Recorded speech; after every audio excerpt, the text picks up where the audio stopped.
នារីខ្មែរពីរនាក់ចាញ់បោកមេខ្យល់យកទៅលក់ក្នុងប្រទេសចិន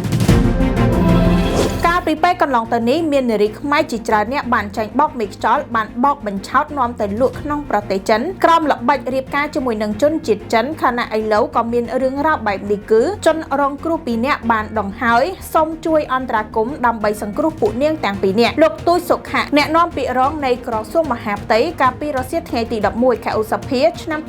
2025បានបញ្ជាក់ថាខ្ញុំសូមជម្រាបជូនបងប្អូនអ្នកសារព័ត៌មានក៏ដូចជាបងប្អូនប្រជាពលរដ្ឋទូទៅតាមរយៈសារអំពាវនាវបណ្ដាញទំនាក់ទំនងសង្គមរបស់ប្អូនស្រីទាំងពីរនាក់ដែលបានអះអាងថាពួកគាត់បានចាញ់បោកមេខ្យល់នាំទៅដល់ប្រទេសចិនក្រុមការងារបានទទួលព័ត៌មានអំពីការស្នើសុំអន្តរាគមន៍ដើម្បីឲ្យជួយបែបនេះលោកអភិសន្តិបណ្ឌិតសសុខាឧបនាយករដ្ឋមន្ត្រីក្រសួងមហាផ្ទៃនិងជាប្រធានគណៈកម្មាធិការប្រឆាំងនិងអំពើជួញដូរមនុស្សលោកបានធ្វើអន្តរាគមន៍ជាបន្ទាន់ទៅកាន់អាជ្ញាធរពាក់ព័ន្ធដោយក្នុងនោះមានស្ថានទូតរបស់ព្រះរាជាណាចក្រកម្ពុជាប្រចាំនៅសាធារណរដ្ឋប្រជាមានិតចិននិងសមត្ថកិច្ចពាក់ព័ន្ធរបស់ចិនរីឯស្ថានទូតកម្ពុជាយើងក៏បានធ្វើការងារនេះដោយយកចិត្តទុកដាក់និងរហ័សរហួនបំផុតដោយបានសហការជាមួយនឹងសមត្ថកិច្ចរបស់ចិនជាលទ្ធផលរហូតមកដល់ពេលនេះសមត្ថកិច្ចចិនបានរកឃើញគោលដៅឬទីតាំងដែលប្អូនស្រីស្ថិតនៅក្រោមការឃាត់ឬឃុំពីសំណាក់ជនសង្ស័យនោះដូច្នេះយើងនឹងរងចាំសេចក្តីរាយការណ៍ពីសមត្ថកិច្ចចិន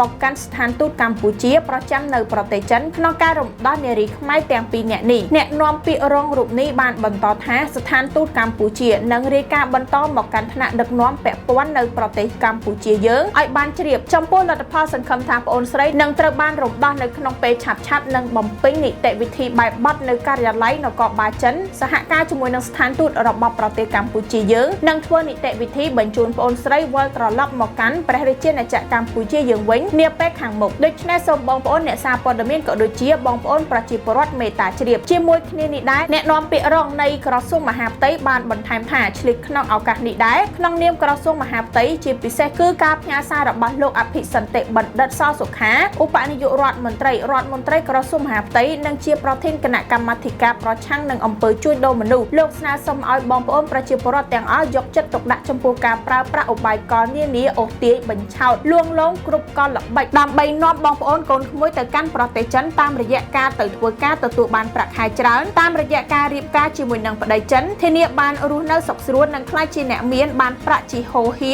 ជាពិសេសបងប្អូនកុមារីវ័យក្មេងទាំងអស់សូមមេត្តាកុំឆាប់ជឿទៅលើការអូសទាញរបស់មេខ្យល់ពួកជនខិលខូចប្រើប្រាស់គ្រប់មធ្យោបាយជាពិសេសឧបាយកលដែលបានយកប្រាក់មកធ្វើជាអន្ទាក់ផ្ដល់ឲ្យយើងបង្កើតទៅជាផលប្រយោជន៍នេះផលប្រយោជន៍នោះជាហូរហែដែលនាំឲ្យយើងលងខ្លួនចាញ់ទៅតាមការបោកប្រាស់អូសទាញប៉ុន្តែនៅទីបំផុតយើងត្រូវបានគេយកទៅធ្វើបាបទាំងផ្លូវចិត្តផ្លូវកាយនៅក្នុងការបញ្ជូនទៅតំបន់នេះតំបន់នោះតាមដែលអ្វីដែលគេអាចធ្វើបានឬក៏គេប្រើប្រាស់យើងដើម្បីជាផលប្រយោជន៍របស់ពួកជនទុច្ចរិតសូមបងប្អូនកូនក្មួយយើងក៏ដូចជាអាណាព្យាបាលរបស់បងប្អូនកុំឆាប់ជឿពេកអាចនាំឲ្យមានការចាញ់បោកមេខ្យល់បងប្អូនហើយលើនឹងចាញ់បោកមេខ្យល់គេយកខ្ញុំលក់នៅតកែចិនបងហើយលើនឹងខ្ញុំលួចនិយាយក្នុងបន្ទប់ទឹកទេបងអើយបងជួយខ្ញុំផងលើនឹងគេឆិតយកខ្ញុំទៅលក់ឲ្យតកែចិនមួយទៀតឲ្យបងពីដំបូងគាត់យកខ្ញុំមកធ្វើការដល់ពេលឥឡូវគាត់លក់ខ្ញុំមកតកែចិនបងហើយបងខ្ញុំគេមកឃ្លៀវមុខឲ្យបង